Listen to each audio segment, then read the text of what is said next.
पदार्थ विरोधी पथकाचे पोलीस हवालदार अमित सपकाळ यांना माहिती मिळाली होती की मध्य प्रदेश येथून 4 इसम ठाणा येथे MD मेफेड्रॉन हा अंमली पदार्थ विक्रीसाठी येणार आहे। त्या अनुषंगाने अंमली पदार्थ विरोधी पथकाचे पोलीस निरीक्षक राहुल मस्के आणि त्यांच्या पथकाने ACP दौंडकर यांच्या मार्गदर्शनामध्ये सापळा कारवाई आयोजित केली।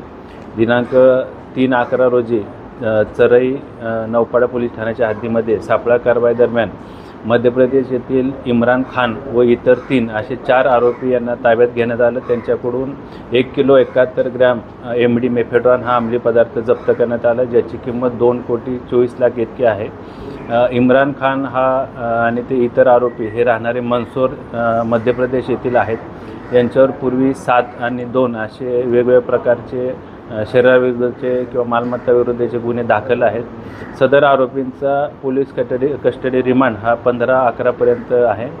या कारवाईमध्ये जे अटक आरोपी आहेत त्यांनी हा मुद्देमाल किंवा जो MD मेफेड्रॉन जप्त केलेला पदार्थ अंमली पदार्थ हा कुठे तयार केला, त्याचबरोबर ते कुणाला विक्री करणार होते, या अनुषंगानं अंमली पदार्थ विरोधी पथकाचं पथक अधिक तपास करत आहे। यामध्ये अजून कोण आरोपी सामील आहेत किंवा कोणी त्यांना मदत केलेली आहे, सहाय्य केलेले आहे, त्या अनुषंगाने देखील अधिकचा तपास आम्ही करत आहोत। तर याची बॅकग्राऊंड काय आहे आणि कुठे सप्लाय केलेलं आहे? इम्रान खान हा राहणारा मंदसौर मध्य प्रदेश येथील आहे।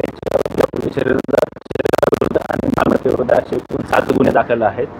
अंमली पदार्थ विरोधी पथकाचे जे अधिकारी अंमलदार यांनी ही कारवाई केलेली आहे, त्याच्यामध्ये इम्रान खान याची इत्यंभूत माहिती घेण्याचं काम सुरू आहे। अजून त्यानं कुठं MD किंवा अंमली पदार्थ विक्री केलेली आहे का, इतर कुठले अंमली पदार्थ खरेदी विक्री केली आहे का, याचा देखील आम्ही अधिक तपास करत आहे। ही ड्रग्ज कुठून आणलेला आहे का? प्राथमिक चौकशीमध्ये सदरचा अंमली पदार्थ हा त्यांनी मध्य प्रदेश येथून आणल्याचं निष्पन्न झालेलं आहे।